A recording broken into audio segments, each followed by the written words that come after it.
You notice I sort of ambled up here. At Ross's and my age, that's what you do. You've heard a very detailed description of Ross's early life up until he joined Cook.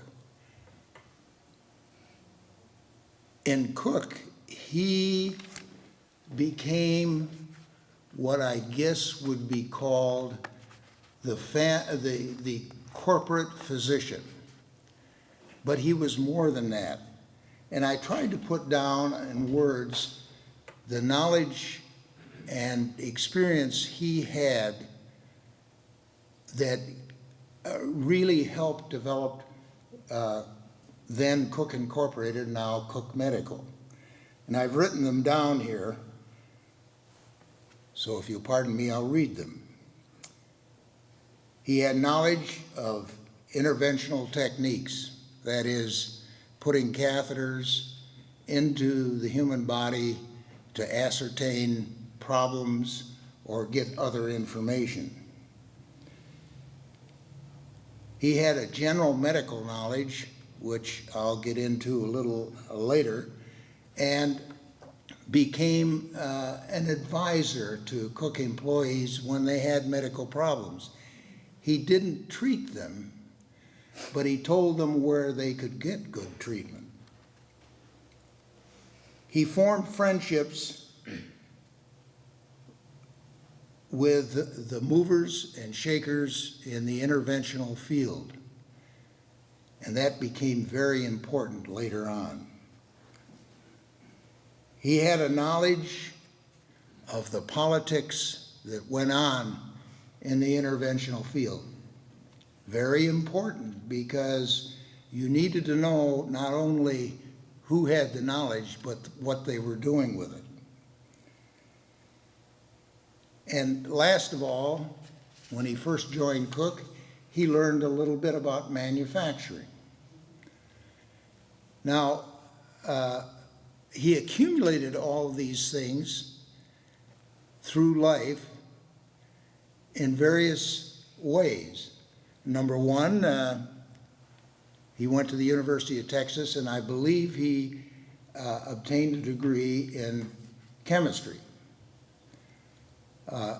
He went to Carlsbad, New Mexico, after graduating from college, and he learned about the ins and outs of operating a hospital laboratory. Then he and Walter Judson, who he had met there, Walter being, I believe, he was a cardiologist, but I believe he was trained at Johns Hopkins. He and Walter left New Mexico and wound up, of all places, in a clinic in Toledo, Ohio, run by the United Auto Workers. They both felt that that was not the end of their career. And Walter received an appointment at Indiana University in Indianapolis to open up the first adult cardiology lab that primarily used the catheter techniques to ascertain patient problems. And since Walter was going, he wanted to have someone with him that knew how he operated and he could depend on. And that's how Ross came to Indianapolis. It was in early 1967 that Bill Cook received a call from Ross. Ross had been used to evaluate some of Bill's products. And at that time, Bill felt so strongly about Ross's abilities that he offered him a job. I don't know at that time whether he could have paid Ross, because it was in the very beginning of the company. But anyway,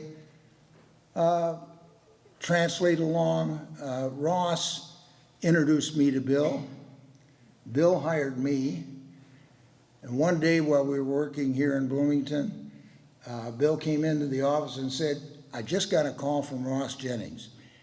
He's thinking about leaving his current job, and he wondered if the offer that I made him some time back was still open.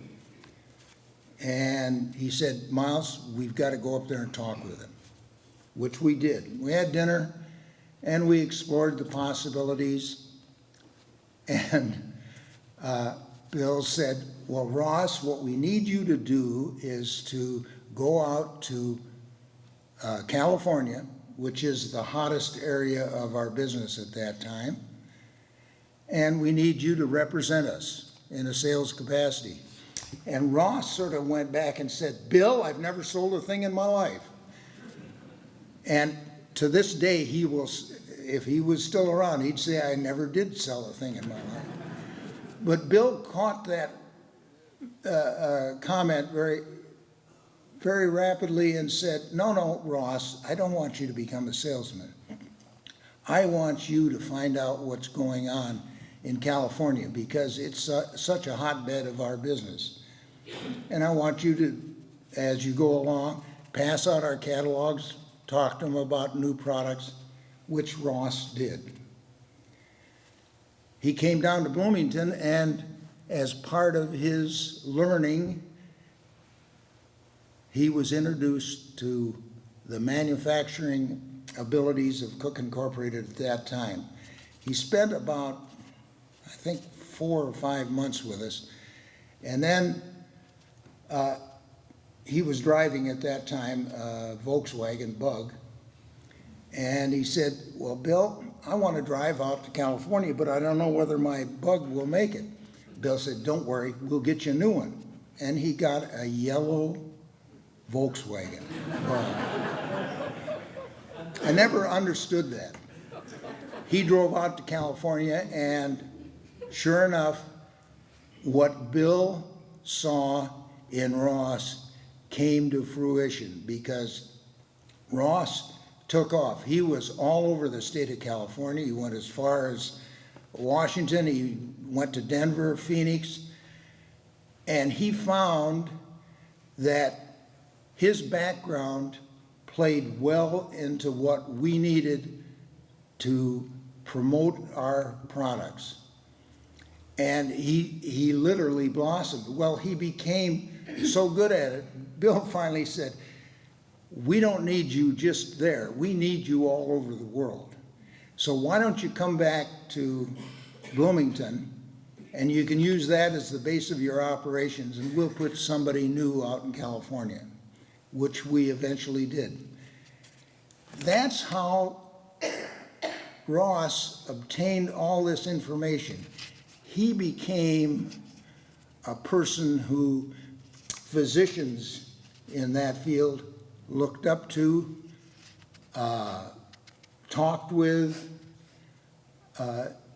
Ross even became somewhat of an employment agency when a new physician who had been trained in interventional techniques came out and was looking for a job. Ross could often point him in the correct direction. Ross was able to develop relationships that to this day help us. I'm no longer with them, but help, I use the term, help us to develop the company and develop the products. I think Ross Jennings had a great impact upon this area of medicine, and probably a few of you have already appreciated some of the things he helped invent and do. And I want to leave you with a funny little story. My wife and I and Ross, there were some pictures on that of us being in Rio de Janeiro. We were going down there to attend a convention in Rio. We left Indianapolis, middle of one afternoon, landed in Atlanta to get a plane directly to Rio. We found out when we got to Atlanta that our travel agent had not booked us on the aircraft going to Rio. What to do? Well, some very patient employees got to work on it, and it delayed us about 3 or 4 hours. So in the meantime, we decided to have something to eat. And we went into a restaurant, had a nice meal. We're getting ready to board the plane, and Ross said, you know, we ought to have some ice cream.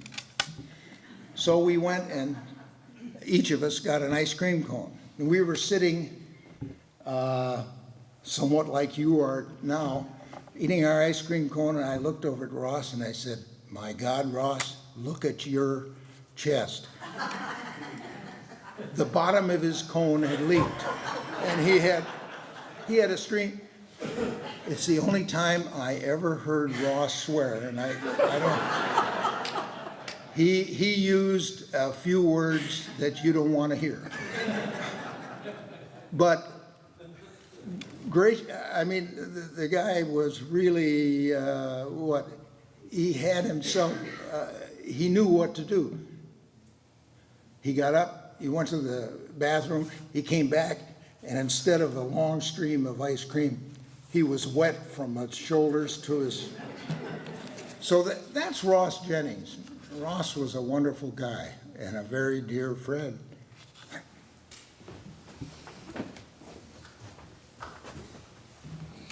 I really, really wish I had seen Ross Jennings at the wheel of that yellow Volkswagen. I have a couple of concluding thank yous from Ross's blood family, but before I get into those, I'd like to invite Gladys Devane and friends to come and talk about Ross as a member of a rather unique family here in Bloomington. Come on, guys, you can't sit there.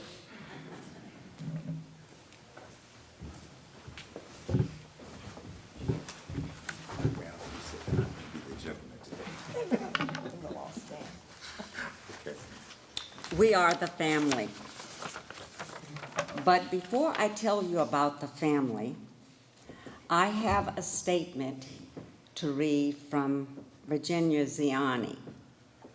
Virginia called me day before yesterday, and she said, I want you to read a statement.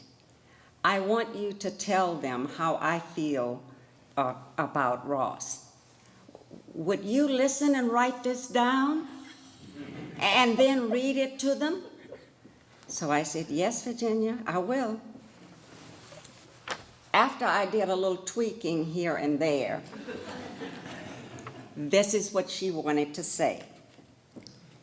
To Louis Jennings, Yvonne Schick, the Jennings family and friends, I am saddened and bereaved at the loss of my dear friend and opera companion, Ross. For so many years, we shared the mutual love for opera and classical music, and we enjoyed each other's companionship attending these special events. Ross generously gave of his friendship. He was like a brother to me. He welcomed me into his family of friends. For this, I am grateful. Even after I moved from Bloomington to Florida, we maintained our brother-sister relationship through yearly visits, telephone conversations, and written correspondence. So I feel like I've lost a family member. Because of failing health, I am unable to attend Ross's memorial service to say a final goodbye to my very special friend. However, please know I will always hold Ross in my heart. He is loved and will be greatly missed. Sincerely, Virginia Ziani. Now, about the family. We became known as the family. But I need to make a small diversion, because I think when you hear this, you will probably ask, how did Jean ever get hired by Cook?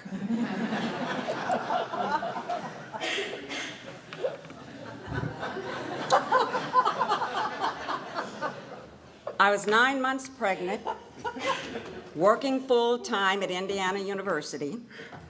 I got a phone call from Jean saying, I'm bringing someone home for dinner.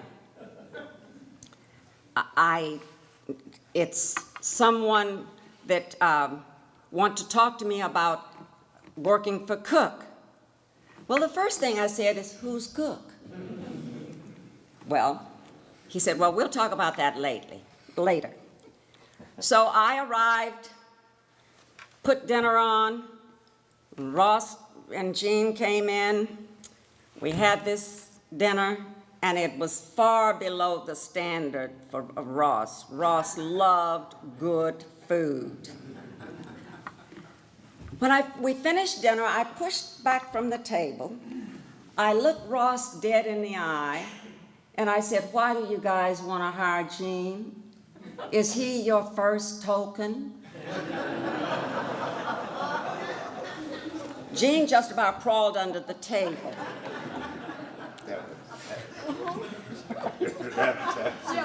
Ross looked at me and he said, well, no. We want him because we think he can do our company well. In retrospect, I often ask myself, how did they ever hire Jean with the wife that he had? Now for the family. Our relationship started more than 40 years ago. 5 people from different backgrounds brought together by happenstance. Ross Jennings from Henley, Texas. Jean Devane from St. Paul's, North Carolina. Rita Naramore from a tiny town in Louisiana on the Mississippi.